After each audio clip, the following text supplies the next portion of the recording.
Samsuri, salah satu warga yang tinggal dekat lokasi kejadian pembunuhan Vina, buka suara. Hal ini disampaikan Samsuri saat ditemui di Cirebon pada Rabu 29 Mei 2024. Samsuri mengaku jalan di tempat terjadinya kasus Vina pada 2016 silam masih sepi dan belum ada warung. Dirinya mengaku mengenal 4 orang dari 7 orang terpidana. Samsuri mengaku mengenal mereka adalah para pekerja bangunan dan bukanlah geng motor. Nggak kayak ini sekarang ini ramai, sepi itu. Warung adanya di perapatan Man Madura itu. Kalau yang lainnya ada parewe paling jam 7, jam 8 malam udah tutup. Nah, lokasi depan bengkelnya pencucian AF itu nggak ada warung sama sekali.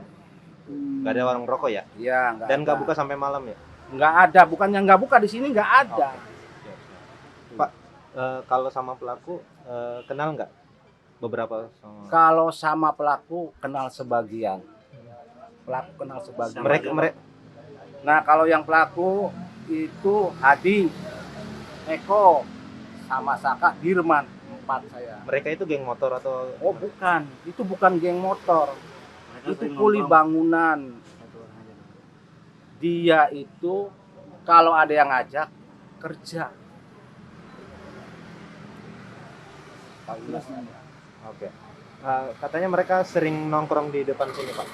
Kalau sering nongkrong ya hanya sekedar mungkin namanya pekerja bangunan, dia kumpul di sini nongkrong gitaran biasa, godain cewek apa gitu ya, maaf ini ya, Kenakalan lah biasa iya, gitu ya Pak. namanya anak muda godain cewek, wiu gitu kan.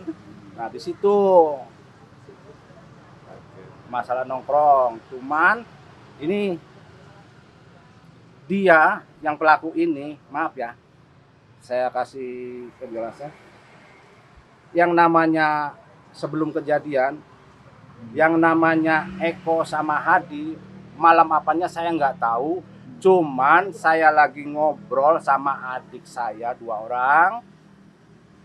Dia datang, Eko sama Hadi itu datang, dia terus ngomong, "Ang, saya pengen grebek orang." Kenapa permasalahannya?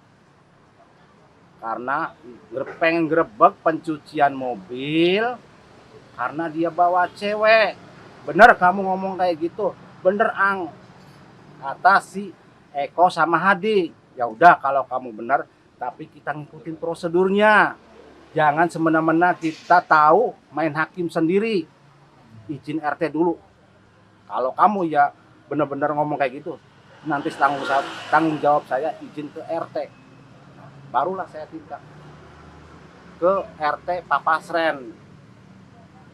Waktu itu penggerebekan, nah Papasren, saya ngomong sama Papasren, Papasren tindak, ayo ikut, yang ikut menggerebek. Eko, saya, adik ipar saya 2, saya sama Pak RT 6 orang dulu itu. Nah, barulah berjalan ke depan bengkel, diketok-ketok. Tuh. Mas, enggak keluar. Sampai nunggu lama, mungkin ya namanya anak muda, agak kasar pengetokannya itu, duk. Sampai Pak RT yang ngomong, setelah dibuka, ada yang menanyakan, "Mas, bener kamu bawa cewek di sini?" "Enggak," katanya, "enggak ada. Sok aja lihat aja, enggak ada." Nah, kan pemuda, khususnya masyarakat yang di wilayah sini masih nggak percaya. Barulah dia menggeledah, akhirnya itu ada perempuan 2 di kamar mandi. Tuh, barulah emosi. Ya maaf ya, namanya emosi nggak bisa spontan. Ada yang melemparkan kursi, pokoknya ada yang apa nggak tahu. Cuma saya udah jangan main kekerasan, udah jangan, panggil Pak RT kata sayanya. Panggil Pak RW. Kontak Pak RW, datang Pak RW Yitno. Tuh, saya terus sampai bahkan warga sini ngomong, "Kamu orang andon usaha, berani-beraninya kamu pengen mencemarkan, menjelekkan warga di sini. Sedangkan warga di sini aja nggak begitu. Emang nggak ada respon, maksudnya nggak ada tindakan apa ya dari AF sama itu mungkin bersalah apa ya, nggak ada respon apa. Diem aja intinya. Diem aja karena ngerasa ada bukti ceweknya itu barulah. Nah sempat RW itu ngomong, ya kalau seumpama pakai kekerasan saya nggak tanggung jawab. Baru itu diam semua warga itu dari omongan Pak RW itu. Usut punya usut, udah lama-lama udah beres. Pokoknya warga di sini jangan sekali-kali lagi kamu bawa cewek. Nanti saya ingatkan lagi, jangan sekali-kali. Tapi penggerebekan itu banyak Pak yang tahu Pak. Banyak Nggak ada malam. Yang tahu ya pokoknya itu yang terakhir itu Pak RW. Jadi ada 6 orang waktu kita penggerebekan, saya, Adi, Eko, adik ipar saya 2, sama Pak RT. Itu juga Pak RT yang maju duluan, itu yang ketok-ketok. Mungkin waktu itu memanas, sampai sama saya ngomong sama rekan-rekan, udah panggil Pak Yitno aja, Pak RW suruh ke sini, biar tahu ini pendatang berani-beraninya ibaratnya pengen berulah di sini. Pak, penggerebekan itu ingat nggak di tanggal berapa? Saya nggak ingat.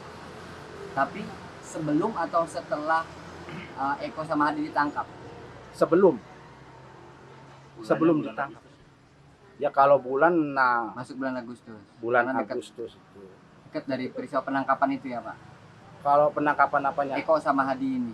Kan ditangkap Eko sama Hadi ini. Ya deket. Ini kan depannya. Ini kan makanya. Waktunya? Oh, selang berapa hari itu? Selang Hmm. berapa hari? Iya. Setelah saya penggerebekan berapa harinya itu ketangkep. 3 apa 4 hari saya lupa itu. Maaf ya. Lupa. Jadi Bapak menilai bahwa Eko sama Hadi ini bukanlah geng motor Pak? Bukan, itu bukan geng motor. Karena segala apa-apa, Bang Ang, kemana? Jadi saya itu sopan, biarpun saya orang tua, merasa dihargai lah. Dan akhir-akhir ini sama AF ini hadir ke permukaan setelah dia dimintai keterangan polisi ya Pak, si AF ini yang menyatakan bahwa melihat adanya geng motor dan lain sebagainya ya Pak. Nah sebetulnya di malam itu ada nggak sih Pak keributan-keributan di sini Pak? Nggak ada Mas, nggak ada keributan. Nggak ada geng motor. Kalau di sini sebenarnya nggak ada keributan, di sini aman-aman aja Mas, nggak ada permasalahan, nggak ada. Nggak ada tudingan di belakang showroom, ada mohon maaf ruda paksa terhadap Vina, pembunuhan terhadap Eki dan lain sebagainya. Ada nggak Pak di waktu itu ada rame-rame begitu, ngedenger nggak sih? Nggak ada. Kalau semua ada keributan paling masyarakat sini RT RW, lapor RT RW dulu. Nanti yang tindak RT RW. Nanti yang menangani RT. Sepengetahuan saya selama di sini kayak gitu. Boleh saya minum? Bapak nama lengkapnya?